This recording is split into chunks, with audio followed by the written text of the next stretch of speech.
sitting. Reverse. Cowgirl. That was, I have to say, easily the most memorable and enjoyable 42 seconds of my life. Nairobi City will never be ready for me. Hi guys, and welcome back to my channel. Hello, greetings and salutations to all. Is there something on my head? There is. But I got it. All right. Welcome back to my channel. Today we have a special guest, and I'm so excited. Do you know you're the first guest? Really? Yes. This is amazing, guys.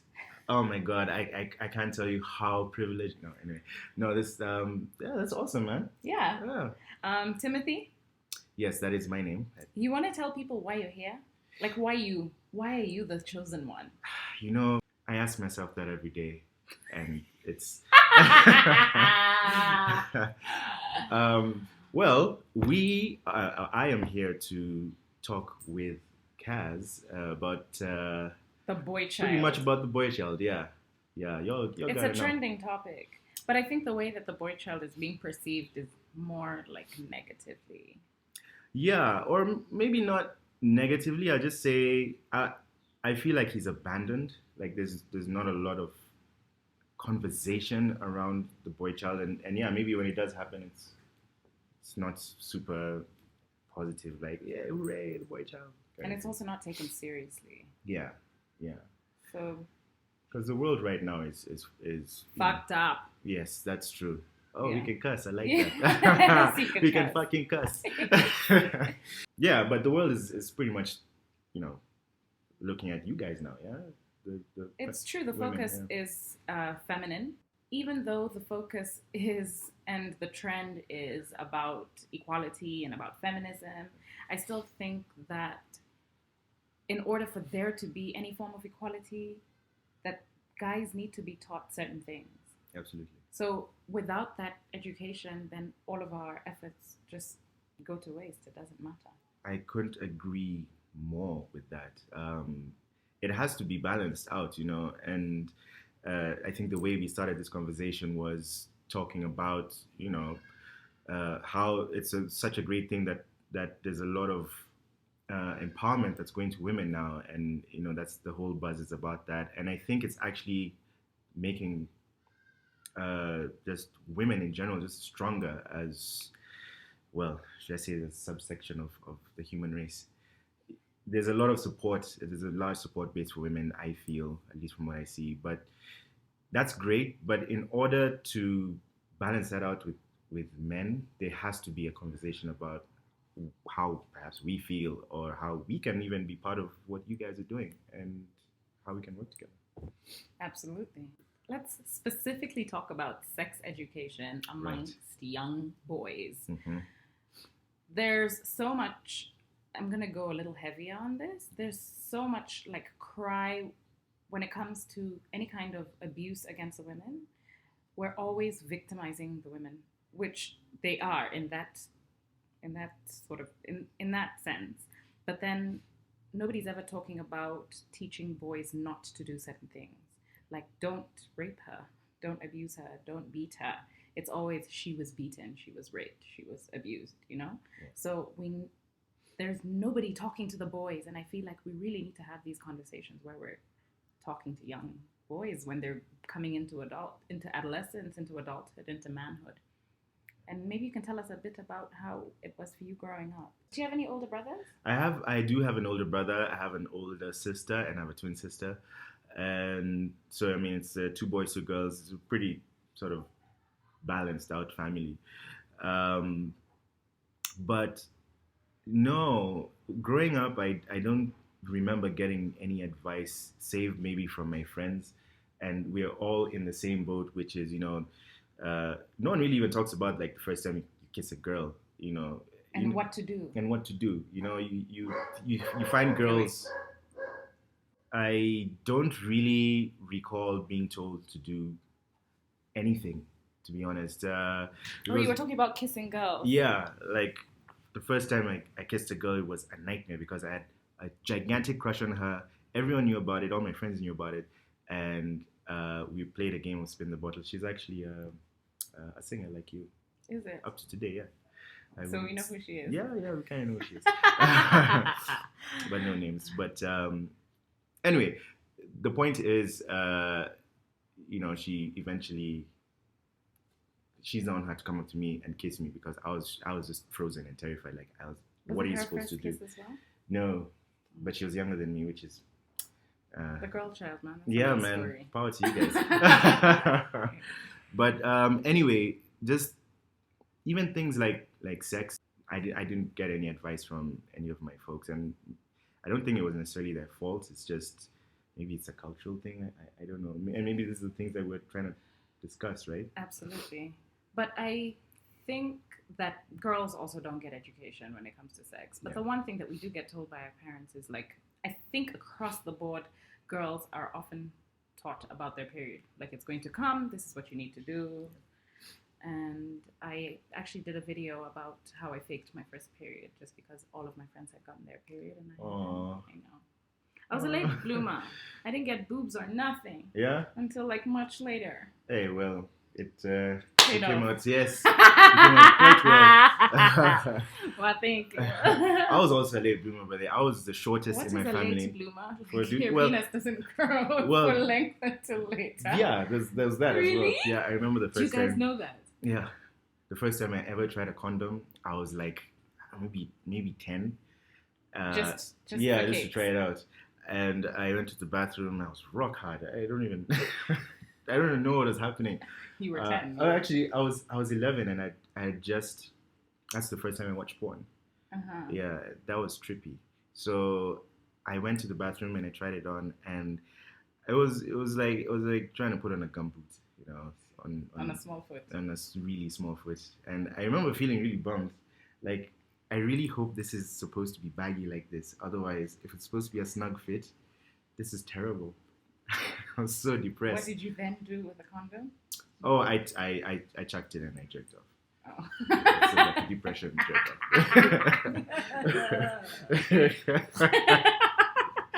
off. Oh my gosh. Yeah. So no one ever like the first time I busted a nut, which was like the same year I watched porn when I was 11, it just happened, and that was it. There was no discussion about it. I did feel different. Like I did feel like, oh my gosh, does this make me a man now? But I was still so young, so it was a weird place to be. Mm. And because I was born, like I was circumcised when I was born, so I also didn't get a rite of passage when I was like 13 or 14. It's just, you're a kid. You're an adult now. Just deal with it. And it's trippy. It can be hard, actually. Yeah. No pun. No. Say you're the godfather now. Yeah. And we want to be able to give young boys advice. Yeah. Where do you begin?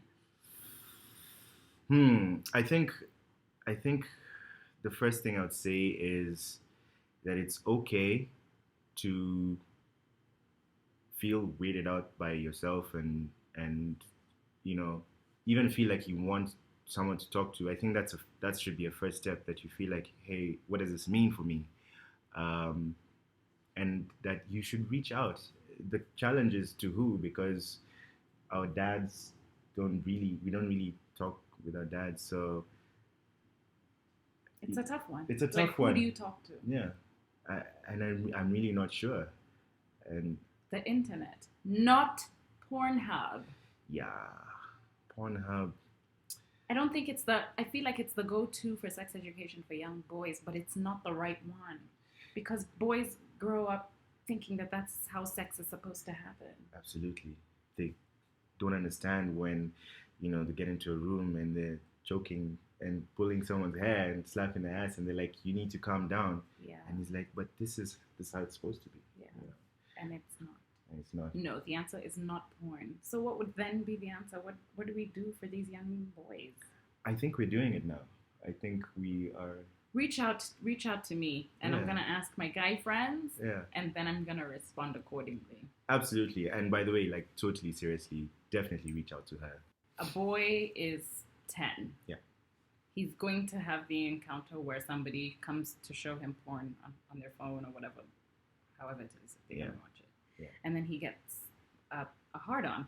Do you remember your first hard on? Absolutely. I remember feeling like I don't understand what's going on in my body, because when I was watching the porn, some friend of mine, he kind of tricked me. He's like, come over, I've got some really dope movies that you need to check out. I was like, oh, is it Tom and Jerry? He's like, yeah, it's Tom and Jerry, come through.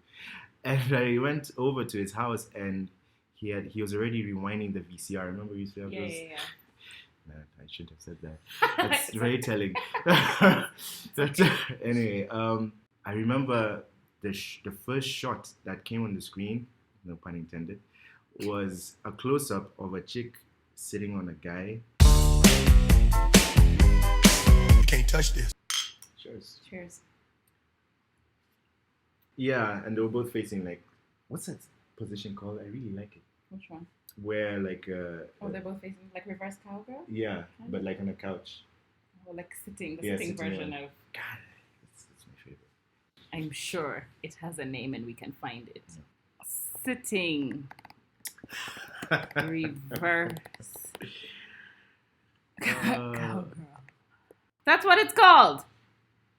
Seated reverse cowgirl. For reals? Yes. This thing changed my life, by the way. I went from complete innocence to I couldn't stop thinking about sex. I was like obsessed with it, and I would tug. And then one day I remember I had this contraction, and nothing came out. In fact, I almost thought I was going to just whistle. So for young boys, like if you start jerking off at a really young age, there's no coming. There's no coming. It's really strange to think about. But you have orgasm. You do orgasm and you do have the contraction, but nothing comes out. I think you get a little pre-cum, but that's about it. Yeah? Until when?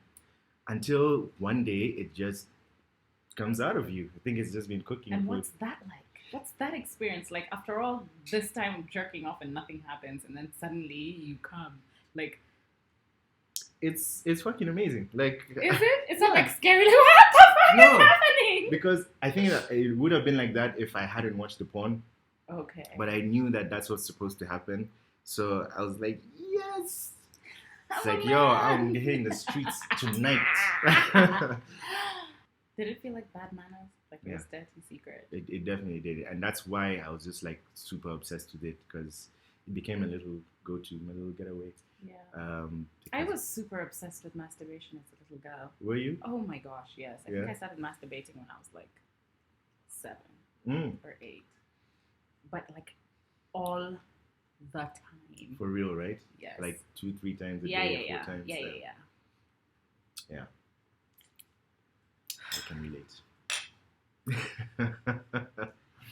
No one really tells you how to talk to girls, and I think that in itself is a rite of passage. Like, the first time you have to walk up to a chick you like and say, hey, I like you, can we do something? And not knowing what the outcome is going to be. Yeah. You spend the rest of your life is like spent doing this shit, right? Exactly. We are the ones who have to make the first move, and it's terrifying when you've never done it before, and you're shaking and you're shivering, and you don't know if this chick is gonna be like delighted and be like, oh, absolutely, or she's like, go away from me, which can be devastating.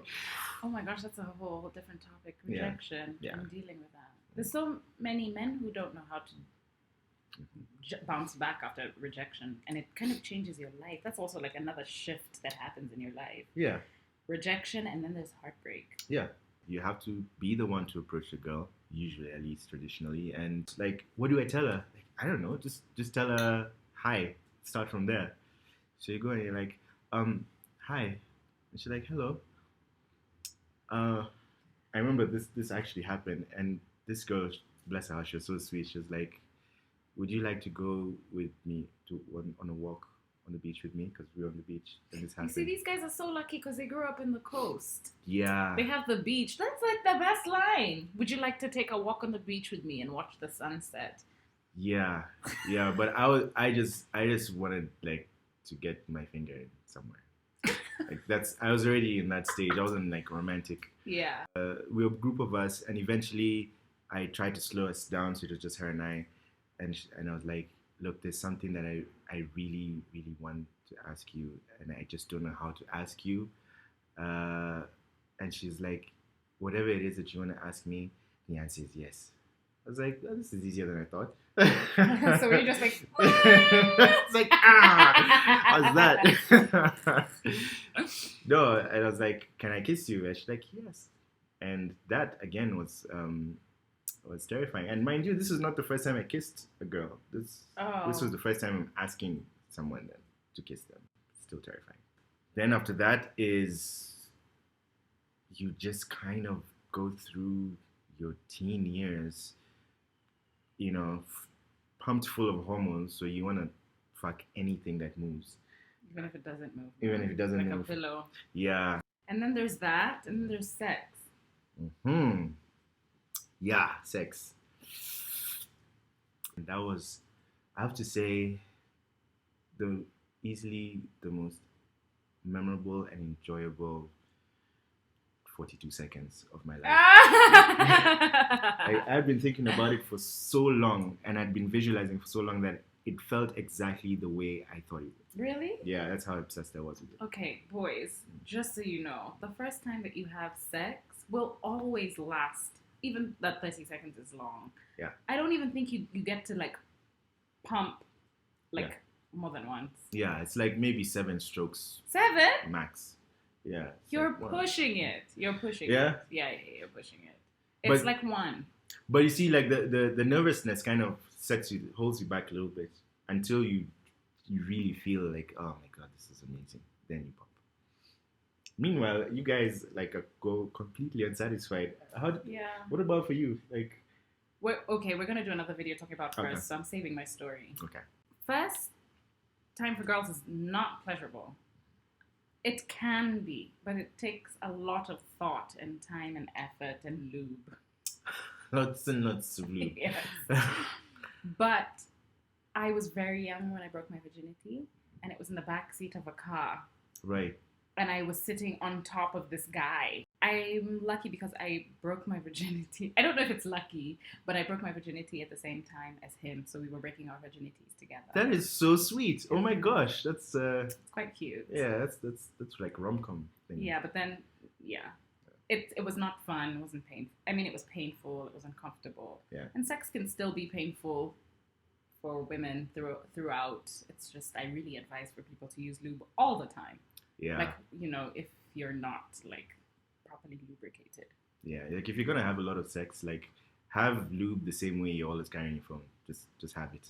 Mm-hmm. Yeah. Mm-hmm. So then there's that first time experience which nobody tells you about, and you kind of have to blindly find your way. Yes. Through. Group in the dark. Yeah.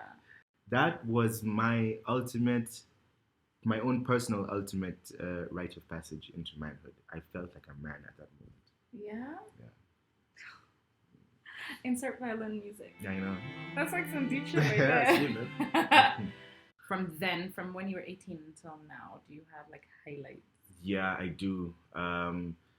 Like now that I tried it out, and now that I had someone who could give me access to it, I became insatiable to the point where she was like, at some point she's like, no, can we just not today? I was like, oh, but and this was in boarding school, so immediately after high school and after we broke up with her, and I was devastated. And the thing is, the first chick for guys, and I don't know if this is the truth for all guys, is I felt the same way that it says that a lot of women feel about their first guy, which is like this very strong attachment or connection. I don't know if you felt that. To my first. Yeah. I mean, for you especially, it was breaking. So yeah, she basically dumped me, and she was like, toodles. And I was devastated. And then I got saved. Now this is what we were talking about the other day. I got saved, and I did not have sex for 2 years after that. Like not once for 2 years. And you also did no fap, yeah? Like you didn't jerk off? I think I really tried to avoid fapping, but I think in the whole 2 years, maybe 7 times in 2 years. And every time I would do it, I'd be like, oh my god, this is terrible. I'd fast. I would This was your Christianity talk. Yeah, I was deep in it, man. And if it wasn't for Jesus, Don't know what you I do. don't think I would have survived. Well, welcome back. Thank you.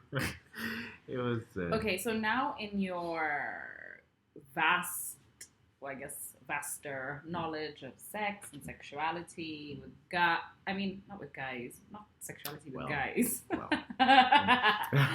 but just, is there anything, like, what kind of things keep popping up?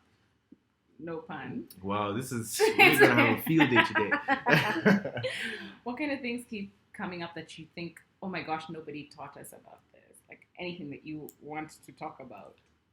I really struggled with masturbation because I thought and I don't know where the feeling came from, but I felt that it was wrong to do it. And maybe it's because I was so secretive about it. I would do it just, when everyone was asleep. We used to have a computer in the living room, the family computer, and I would set my alarm for 3 a.m. And so this is before I ever had sex. And I would be on the computer for like 2 hours straight, just fapping and just holding that nut for 2 hours. But Or like edging. the Okay. blood was always glorious. But one day I got caught by my mom, literally with my pants down. The funniest thing, I was in the living room and I'm deep in it. I'm like in hour 1, and the door opens behind me, and I was like, holy shit! So I put off the computer screen because it was the only light in the living room. I just put it off. So I'm there sitting in darkness, and my mom is like, "Is that you, Tim?" I'm like, yeah, it's me. She's like, "What are you doing?" I was like, man, I couldn't sleep. I was just checking some emails. The Hotmail had just come on board. I don't know who the hell would be emailing me. She looked at me for a while, and then she walked into the kitchen to get a glass of water. I pulled up my pants real quick, and she walked back out. And just before she got to the door, she turned around and she was like, "Were you jerking off?" Oh my gosh! Like the ground must have swallowed you. Yeah, it was pretty gross. Did she say jerking off? No, she actually said, "Were you masturbating?" Which sounds even worse because it's so clinical. "Were you masturbating?" I was like, yeah, I was. I mean, what else does it look like? What was I supposed to say? No, I'm still. And she's just like, "Huh, okay." What was breakfast the next day like? Yeah, that was. So she told my dad. Now, this was probably the only time that he tried to have a conversation with me about sex, because I think she was mortified. And so the next day, he's like, trying to be all jolly. Like, "Hey, Tim, you want to come onto the veranda for a little bit? Just something I want to run by you." I'm like, "Yeah, sure, what's up?" He's like, so I kind of heard of your expedition last night. I was like, in my mind, I'm like, I don't know if this ever has to come up after last night. I just felt like I'd done something wrong, and so it just continued to remain a secret. And I got so obsessed with masturbation that I started to think that I was addicted. Another thing that guys, no one ever tells guys, that because society kind of shuns, has this weird view on masturbation, like it's wrong, and it's not. Guys struggle with jerking off for years and years and years, even into relationships. And there's some relationships where the woman thinks masturbation is wrong, and this is very prevalent in this city. I feel like women also say that they don't masturbate, even though they do. Yeah. I think because of the stigma. Because of the stigma associated with masturbation, they would rather lie than tell the truth. And it's such a sexy thing to do. Like, why would you want to keep that from your partner or from yourself? Okay, to wrap it all up, if you were to give tips to the quote-unquote boy child, what would they be? I would say that it's okay to not know what you're doing. It's okay to feel awkward about your sexuality in terms of, your first hard-earned, You first hard heard her? on, your first boner, your first boner, the first time you masturbate, the first time you ejaculate, that these are things that it's okay to talk to an older person about, or to ask questions about. It's absolutely okay, and you should. I guess even to have these conversations with your friends. Yeah. Because it's okay, because if you're all blind, it's nice to talk about the things that you have in common and the things that you're trying to experience or achieve. Yeah, yeah. And you also, that's, boys who are younger tend to have a lot of peer pressure from their friends because everyone is telling them that they have to have sex, because that is kind of the established, manhood rite of passage, that if you have sex, then you're a man now.